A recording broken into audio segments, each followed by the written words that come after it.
Hello, welcome everyone. Thank you for joining Athletic Business and Musco Lighting for today's webinar. Today, our speakers are Doug Miller, Chris Haley, and Brett Paulson. And in this presentation, they will be talking about the trends in sports lighting and show technology. Doug, Chris, and Brett will get into the specifics of LED technologies, entertainment innovations, and responsible lighting practices.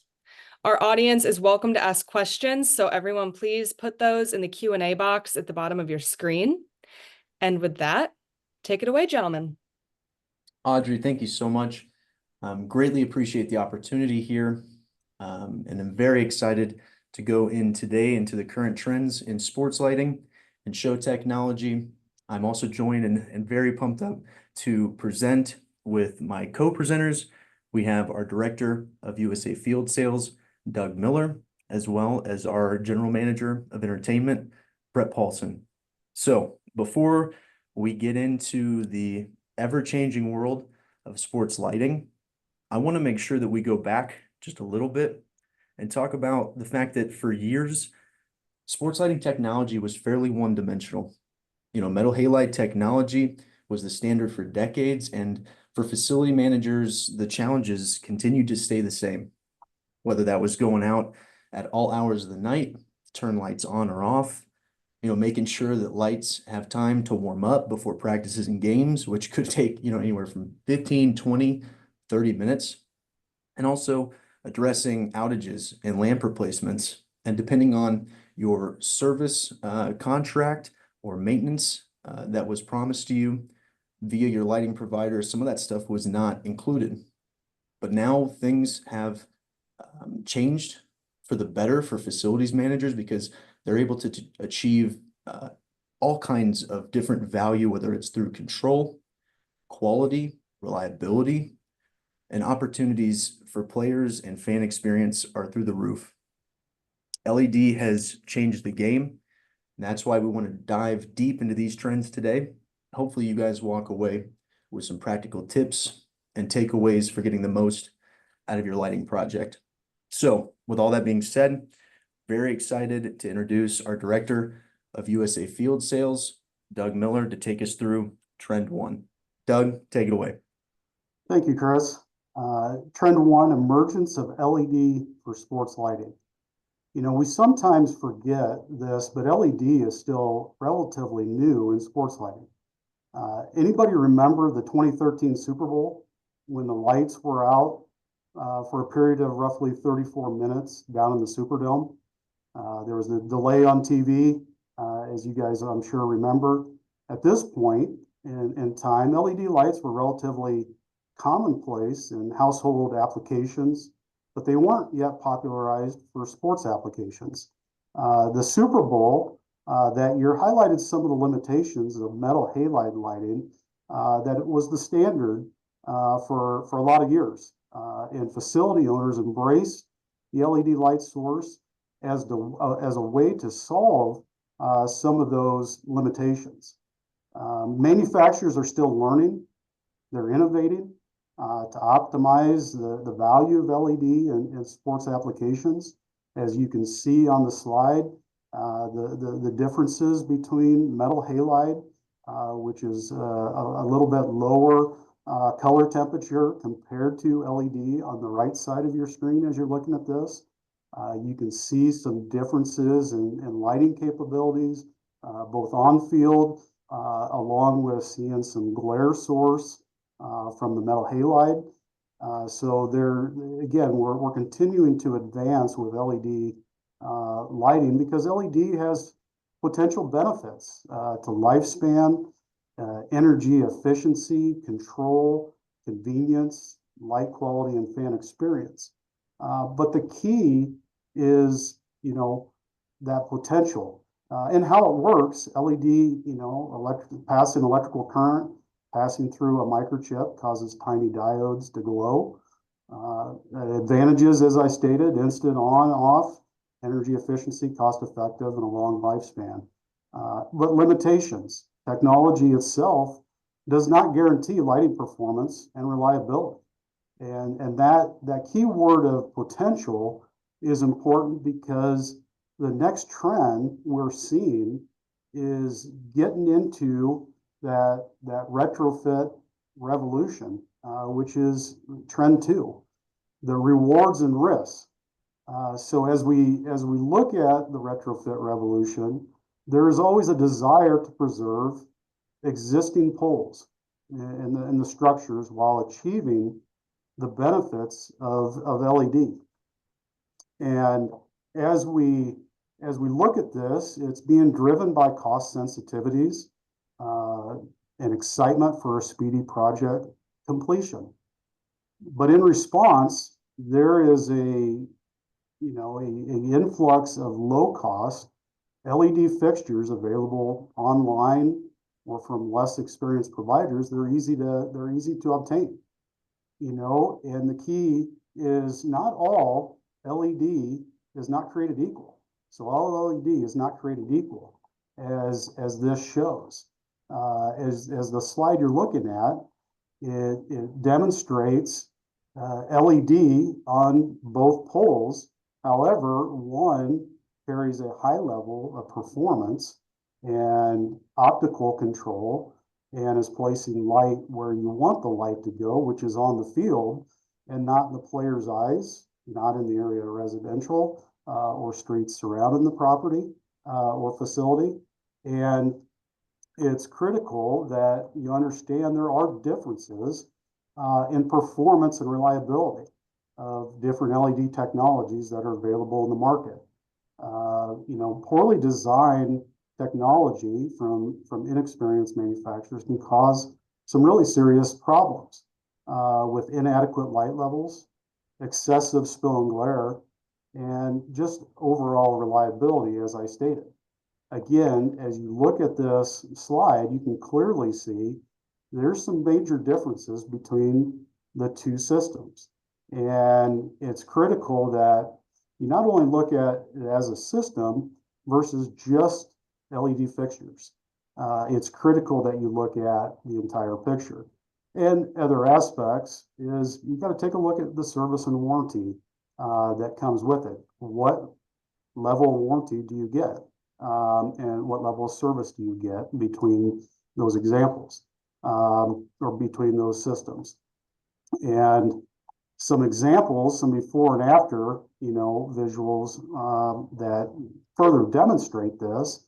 Here's an opportunity in Washington State where previous LED was placed on this facility. And you can see both the spottiness on the field, it's impacting playability. Anytime you don't have a uniform level of light, it creates challenges, potentially safety concerns on the field. You see the light source itself. You can see the light coming out of those fixtures, which creates some spill and glare.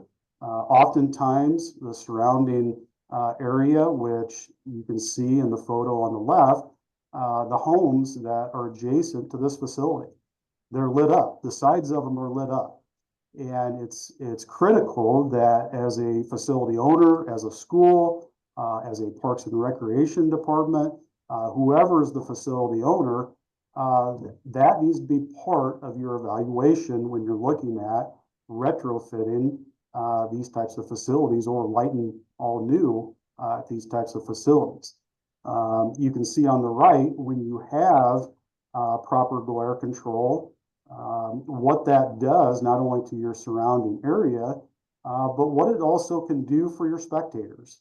And when you're sitting in the bleachers watching the big game, you don't want to be, impacted by the glare coming across the field. That all needs to be tied into a proper lighting design. And the field on the right, you can clearly see that both the on-field is lit extremely well and very uniform. We are controlling that glare light extremely well. So you're not seeing those neighboring homes being lit up by those light sources. It can also, as you look at this side-by-side comparison, same type of discussion. You want to make sure your on-field criteria is met, meaning the appropriate light levels, the appropriate uniformity, is taken a hard look at in the design phase, but also your offsite. You can see the tree line being lit up on the photo on the left compared to the photo on the right. When you have good optical control of that light source, placing the light where you want that light to go. And again, it's another great example. As we look at what the impact from a player standpoint could be, being down on the field, this is a great side-by-side comparison. What could happen potentially on the left. So as a batter, what that impact can be as a umpire, as a catcher, but also as a spectator if you're standing behind home plate, behind the fence. You can look out into the outfield, you can see that impact that can take place and how that can disrupt proper playability on your field.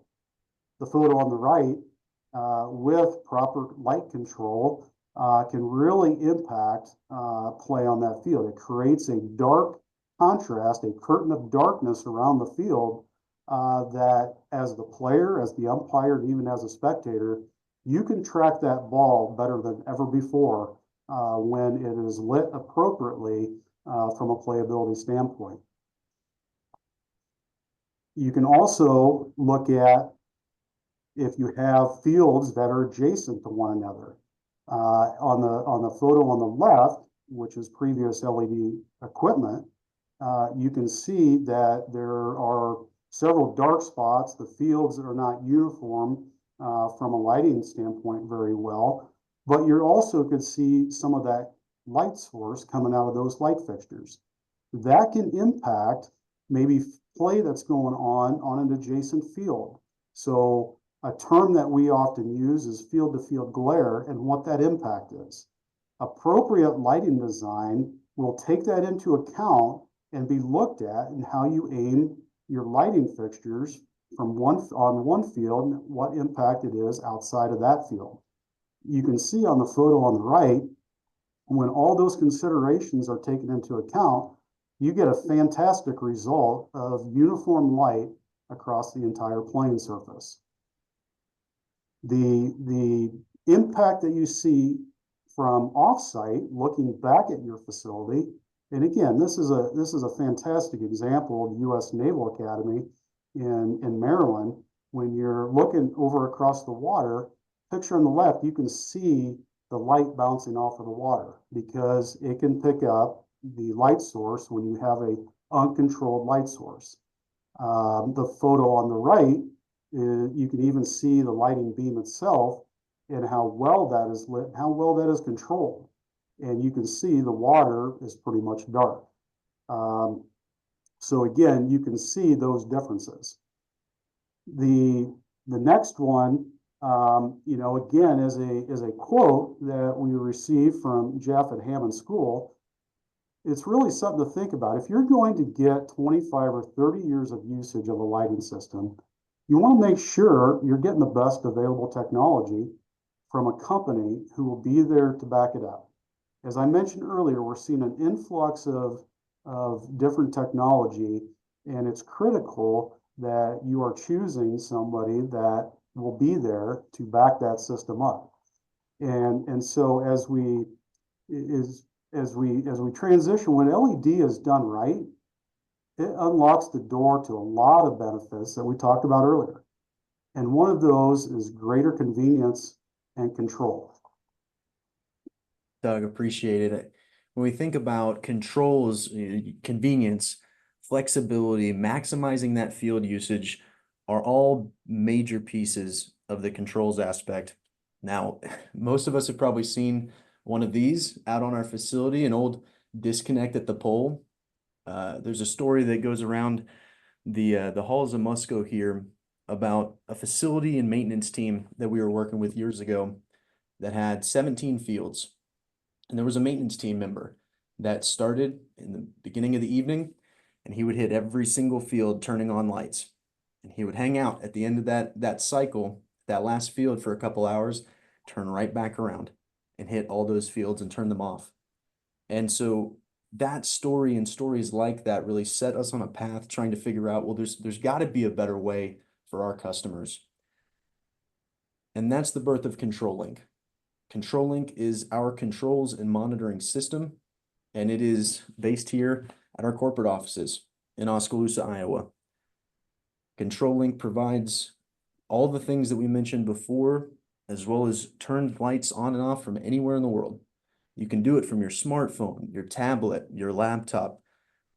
Its ease of use gives customers ease in scheduling and tracking that scheduling, proactive system monitoring, us understanding back here at our headquarters if lights are going to go out or have gone out before you do, and being proactive with that outreach and letting you know, hey, we've got an issue.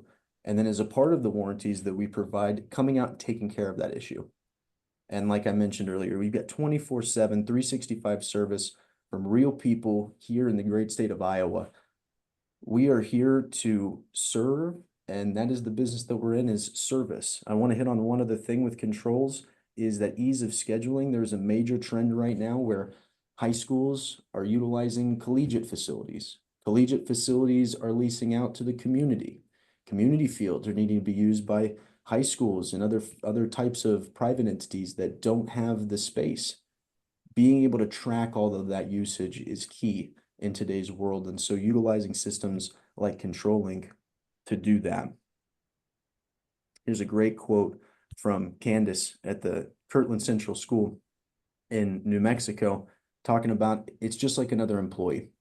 It's like having another dedicated team member there taking care of that scheduling and that on-off from anywhere in the world.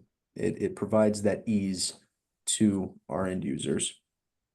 And while all this that we've talked about, it is advances and benefits for facility managers and coaches and communities, the next trend that we're going to get into really hits on the impact for student athletes and that fan experience. And so we're going to introduce again Brett Paulson, our general manager of entertainment, to take us through trend 4. Brett. Thanks, Chris. When we speak about student athlete and fan experience, what does that mean? And it's a great question. We get asked that on a daily basis. But the simple answer is, with the advancement of LED sports lighting, we've enabled them through the Musco systems to not only light the field of play, which is crucial, but also these become a key factor in the game day experience across the board. Having players, students, fans become a part of the event itself is a trend that's increasing, and it's dramatically increasing over the past several years. An example is, to date, in 2024, we've programmed nearly 1,600 different events or shows throughout all the Musco systems throughout the globe, from international, from China, all the way down to the Middle East, Europe, UK, and here local at your local level at the high school or ball field at the rec complex. Entertainment technologies is advanced control capabilities. And what that means is we have the ability to control any single light fitting at any single facility, down to the fixture level, not just turning on a pole or turning on a system. We're able to speak and talk and manipulate to what the system needs to do, when and how.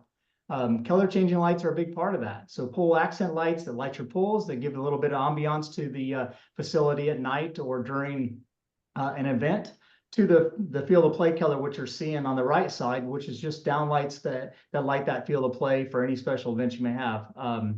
We're also able to integrate third-party technologies. So if somebody wants to control the system, integrate with Daktronic scoreboards or ROS systems, we're able to do that to make the trigger a one-stop shop for your people.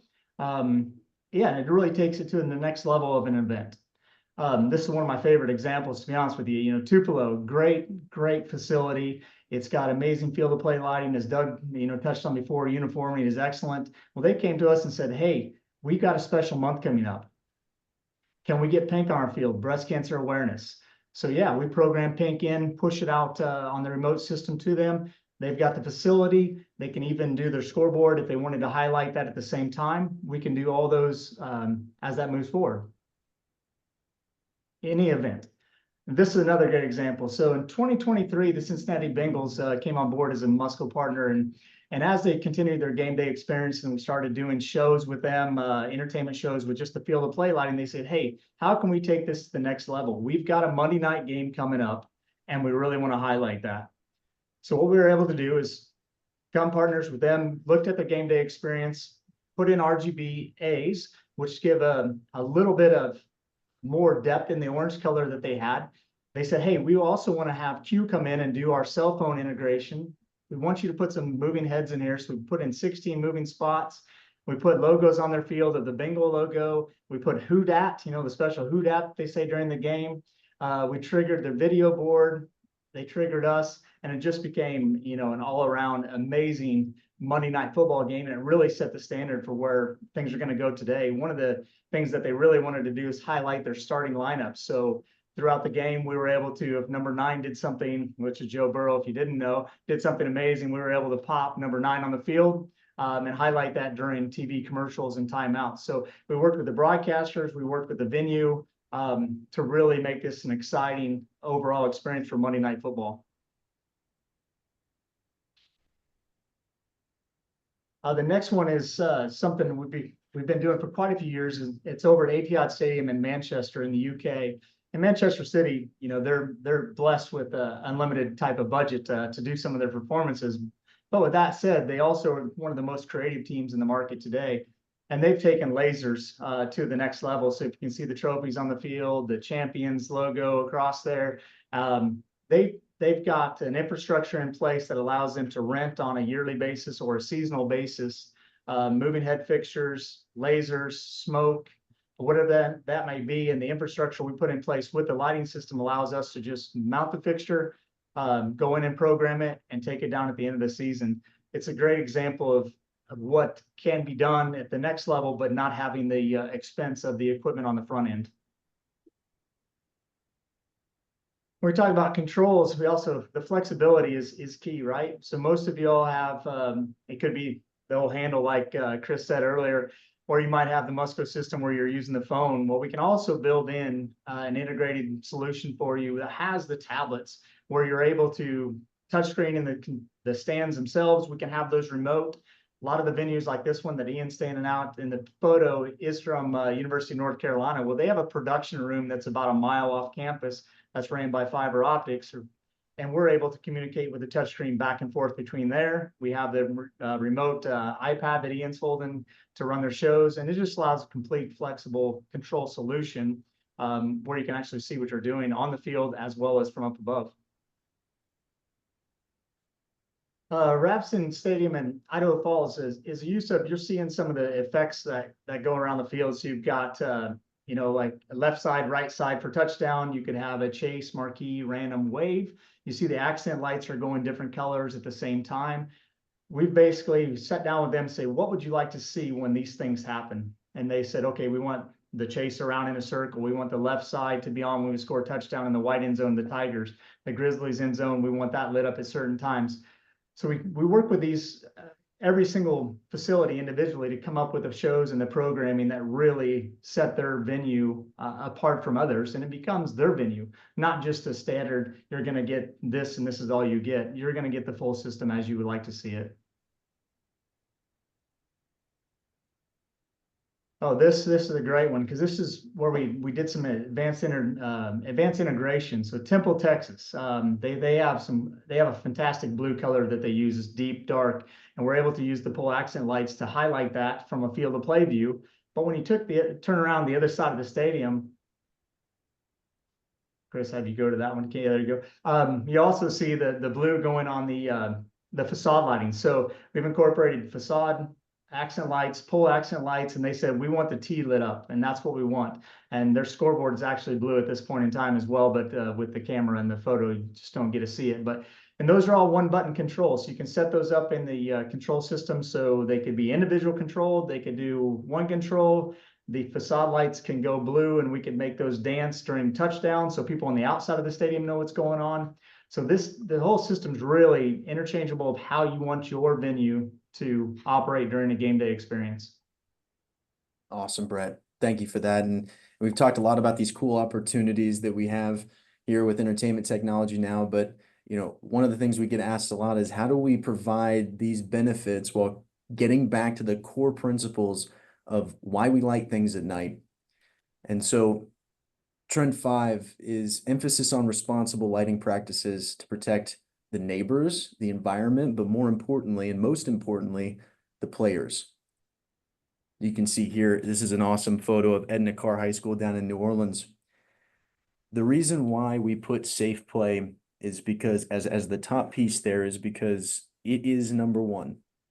The reason why we light things at night for sport application is to play safely at night. It is to replicate daytime conditions at night. Environmental sustainability, all the things below it are byproducts of the system that we're able to put in, right? Very important still, but safety is key. So making sure that we go back to some of the things that Doug talked about in the beginning, consistent light across that field, right? We're not impacting players in different end zones and things, but the environmental sustainability piece is huge. You can see this field at Edna Carr is right next to this inlet near the ocean. And so making sure that we're not having that light trespass out into the sensitive areas, night sky protection, another major initiative of the Musco system, and what we're trying to defend against is too much light upward into the sky. And so when you're going through that design process, especially in areas like this, we're making sure that we take into account all of the total lumens produced by the system, and we're not going above that threshold of upward lumens into the night sky. We talk about wildlife protection all the time, sensitive habitats near these fields. As we continue to grow population-wise, we continue to get into some sensitive areas because we have to find people like to recreate at night, and we have to find areas for people to play. And so making sure that we're taking into account what's around us and lighting the things properly so that way we're not impacting that wildlife. And arguably one of the most important things around the facility are your neighbors. And so we want to make sure that we are not impacting those neighbors, and we don't have light going across their yard from a horizontal foot candle standpoint. We want to make sure that we do not have a single fixture glaring into a kitchen or a living room. So taking every single piece of the lighting design into account whenever we're up against sensitive areas, neighbors in the middles of cities, and even out in the middle of the cornfields, right? We still want to produce quality lighting projects and making sure that they're responsible. I am going to read this whole quote because I think it's great. These are our friends over at Glen Ellen, but Nathan had a very strong piece here in saying that we inherently have a strong environmental ethic at the Park District. It's also important, since we're a public agency, to set an example for the community for doing the right thing environmentally. Nathan and his team took on the responsibility of being the example when it came to environmentally friendly, looking at the environmental impact of what they were doing at their park. And we all have that opportunity. Every facility has that opportunity to be the example. And I think it's an awesome thing they did there with their facility up in Glen Ellen. Here's another great quote from Steve at the Inglemoor High School in Washington. Talks about some of the photos that we showed earlier from this facility, but it's night and day difference. Just because it's LED does not mean that it is going to be pinpoint and directional and is going to protect against spill and glare. It does not mean that. It has to be the right system around that LED technology. I love this photo. This is Queenscliff Recreation Reserve out in Australia. And the reason we put this in here is just to highlight the fact that because of the system that we've been able to come up with, we are able to light facilities in areas where we've never been able to light them before. We are working with Coastal Commission and different agencies across the world that allow us to put lighting at high competitive levels next to very sensitive areas right here next to this ocean side. And so we look at facilities like this and we say that, all of the technology that we've been able to put into this thing is incredible, but we still want to maintain responsible practices day in, day out. And so we were continuing to push the limits with light levels and the highest levels of play, but we are still trying to remain responsible. We've covered a ton so far, so this final trend that we're going to speak to just speaks to the broad relevance of it all. And Doug, if you want to take trend 6 to finish us off. Trend 6, here to stay at every level of play. You know, again, everything we've talked about today is available at every level of play. You can have the light levels you need. You can have the control features. And we see more high schools and larger facilities, sports facilities, adopting show technology. This is a great example. Passaic County Tech, the vocational high school in Wayne, New Jersey, they competed in the state high school football championships at Rutgers Stadium. And then they turned around and invested in the same show technology for their school. And that's something that we are seeing a significant trend with is, you know, Brett touched on a lot of the professional and collegiate facilities, but we continue to see this transfer or transition down to the high school level, the Parks and Recreation level, the Little League level, different types of more of your hometown facilities that are using this technology. Again, here's another color photo of the high school, Passaic County versus Rutgers. Again, the same types of technology that we see at the larger facilities down to the smaller. Wake Forest University is another one, another larger stadium that we provided color and controls on and show controls, and what that, again, how that compares to some of the high school facilities that we do. This is a fantastic one down at Lumpkin County, down in Georgia.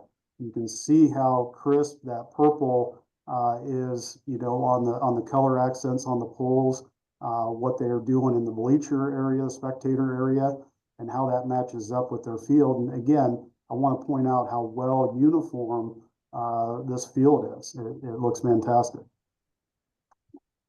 Again, different color options. Again, at that high school level, as we see those numbers of opportunities continue to rise and climb as we move into the future with this technology. Again, here's a baseball, Biloxi High School, looking at the different color options on the right. But again, that on-field with white light, on-field performance, again, is fantastic. You see very little, if any, of the light source on those fields. So as I summarize, you know, the key takeaways as we talk, you know, all LED is not created equal. We touched on a number of things in and around that. It's something to be very mindful of as you look at opportunities to go with LED lighting. It's not all created equal. So it's important that you take the appropriate steps, both from a evaluation standpoint, a design standpoint, checking references, and what that, you know, and before you make any types of important decisions as you move forward. System controls should put you in control. Asking questions about what the controls does, how does that tie into my warranty side of things on the equipment that you know, I'm looking for. You know, what is the duration of that warranty? What does it all include? Is it a short-term warranty? Is it a long-term warranty? Exactly what does it cover? Again, all of that can tie into your controls and the LED part as well. Field lighting can provide the show or enhance the show. So as Brett, you know, touched on, you know, is there opportunities to continue to enhance the entertainment value and entertainment aspects of a facility. Responsible lighting practices, Chris touched on this, you know, can help achieve organizational sustainability goals. You know, are you taking the right steps to ensure you're getting both on the field and minimizing the light outside of your facility? What all aspects do you need to look at? Being responsible. creating less glare or putting less light into the atmosphere, into the sky. And you have the ability, you have the potential to do those things with LED. And LED is here to stay at every level of play, as I just got done talking about. LED is the light source in what we were looking at from a sports lighting standpoint. So again, open it up at this time for what questions you may have for us to answer.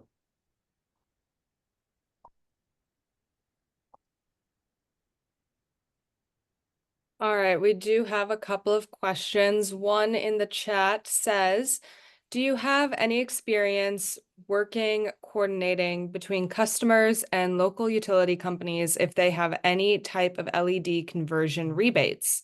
Could be a great incentive for those looking to upgrade, but they may not have the full or immediate funds needed due to budget cuts. We do. I'll take that one, guys. So we actually have a funding team here at Musco. We have a head funding specialist. His name is Scott Seeliger, and he works in our marketing department. We are able to look at all the different utility rebates, focus in on your area, and try and achieve the ultimate goal is to get as much energy rebate money that we can get when we're looking at whatever the facility is, and we're able to help directly with that. So the answer is yes. Awesome. And then one more from the chat. Is it the same fixture for the colored and the white lights, or two separate fixtures on the same pole? It would be two separate fixtures. One would be more of an RGBW or RGBA, as Brett indicated, and then the on-field light would be a separate fixture. Okay. Thank you, Doug. We also have, do you all just do the fixtures or the supports as well? What is the budget for a small D1 facility upgrade?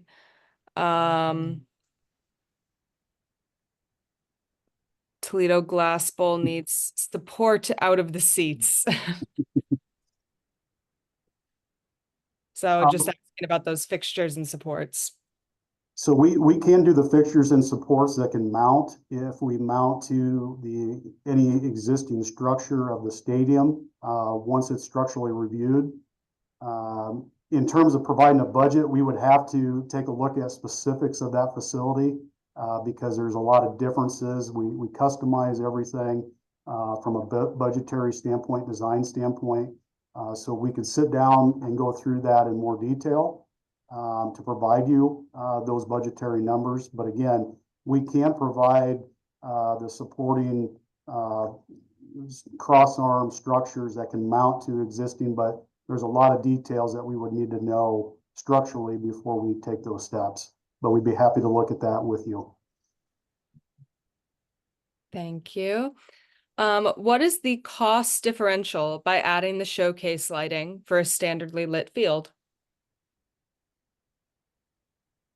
In terms of pricing, it could be, depending on the size of the project, it could be somewhere in the 5% range by adding the show capabilities. But again, depending on the size of the project, we can get more specific if we know some of the more details. But somewhere in that 5% range would probably get you close. Fantastic. We also have a question that says, what is the most challenging part during design and coordination? If it's a retrofit type project, understanding where the existing poles are, existing field size. We also take a look at, or we ask questions, who's playing on the field, who's going to be utilizing the facilities. We take a hard look at where that facility is located. If there's area residential, if there's any sort of lighting ordinances that come into play, if there's any airports or major roadways close by. So the ability for a more of a custom site audit, being there on site and looking is very important. But Again, depending on where existing poles could become challenging where they're located. But those are all things that during that design phase, we take a hard look at along with the owner or the consultant on the project. Doug, one thing I'll just add to that is just when we think about structural analysis, we talk retrofits, we're taking EPA off of the top of the pole and swapping that out for a new estimated projected area. When we do that, we want to make sure that we're looking at that structure and the foundation that it's put on and that it can hold what's going to be going back up on the pole. Even if we look at just typical weights, right? We want to try and dig into that as much as possible and try and come up with a best case for that structural piece. It's people are swapping fixtures out daily when in this retrofit revolution that we're in. And so making sure that you can find all the structural information that you can is key. All right. And next up, a question regarding dark sky. Can you help us with the design to meet a dark sky policy standard? They are out in Edmonton, Canada, and spill light is really a concern. 100%. So dark sky, when we think about the different programs that they have the fixture seal of approval, which is for your troffers in your office, your street lights, all the ambient light that's going to be produced out into the atmosphere. They have a fixture seal of approval for that. That does not cover the sports lighting program, the OSL, the outdoor sports lighting program. That program is per project, per design. And we will work one-on-one with you guys to make sure that we're hitting all the criteria. There's 8 set of criteria there from the dark sky folks that you need to hit. It is a pass fail. And we're happy to go along that journey with you. Does Musco provide pole foundation designs? We do. We if it's if it's existing Musco foundation and poles, we will take a look at that. In new situations, we will also take a look at if it's a new installation going in, new foundation, we will look at if there's soil-borne reports and get those analyzed, and then we will provide foundation designs as well. Wonderful. Thank you, Doug. And what is the energy savings compared to the metal halide lamps? I mean, we're gonna see anywhere, and it really just depends on the size of the facility, the amount of fixtures that are on there existing. Another piece that plays into is the existing electrical system that's there. But we see typical, I mean, up above 50%, a lot of examples that 50 to 60% range is a good range there. Sometimes we see more, sometimes we see less. And one piece to add there when we're looking at energy rebates or energy incentives, we think about our office buildings or the street lighting that we have in our communities. Those lights run for hours and hours a day. A typical sports field in the United States is under 500 hours a year. And so that is a key piece in this whole pie of, yes, we're wanting to save energy, but ultimately a lot of these facilities don't have the use case to produce those large ROIs. And if you are seeing any type of quote or thing come back to you from a manufacturer that says, we're going to save you 90% energy, and they're not showing you light levels on the field, we want to make sure that you get those, because that would throw up a red flag to me. Thank you, Chris. And do you all have any experience working with other projects like casinos or large-scale resorts? From a lighting standpoint, we've lit some sports type facilities within resorts, such as wave pools, swimming pools, tennis courts, things of that nature, typical sports applications.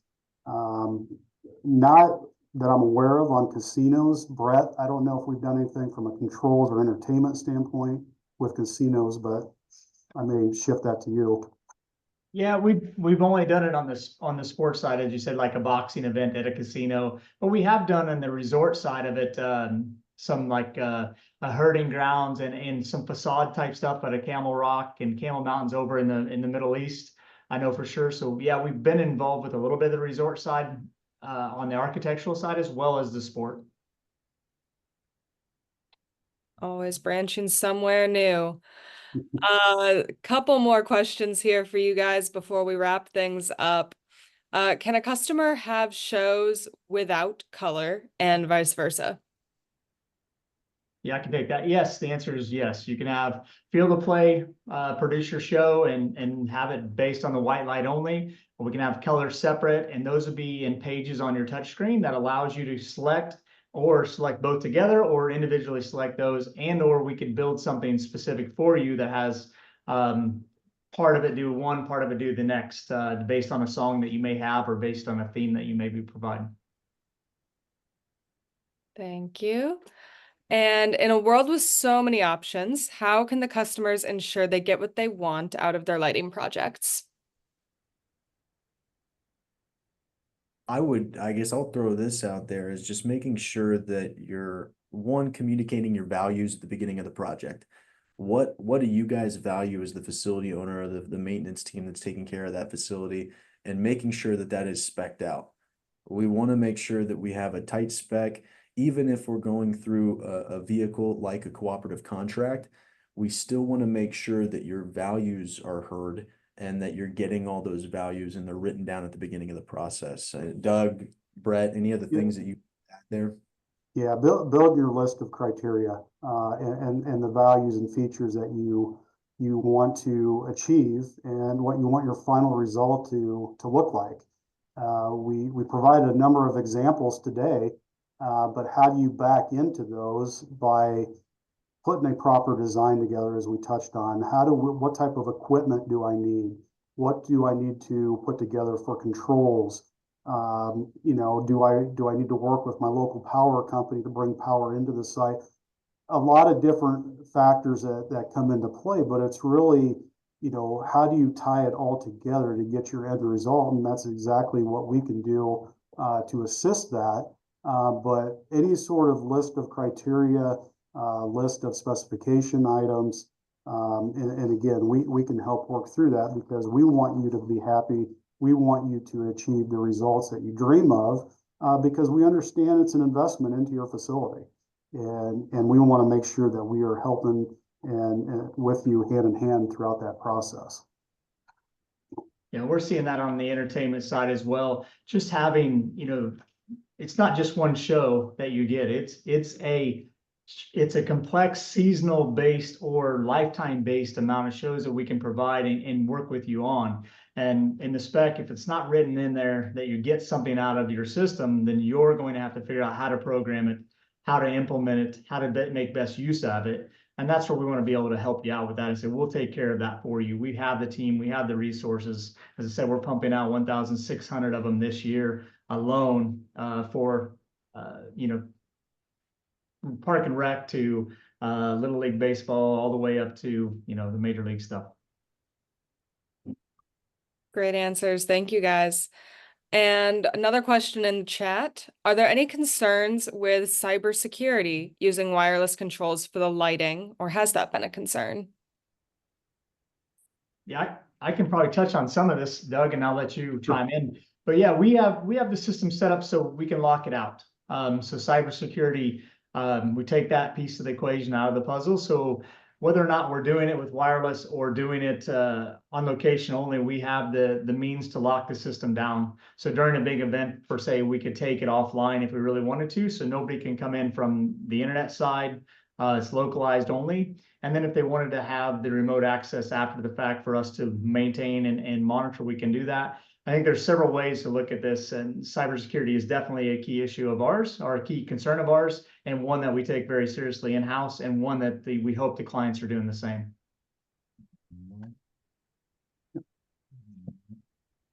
Okay, thank you.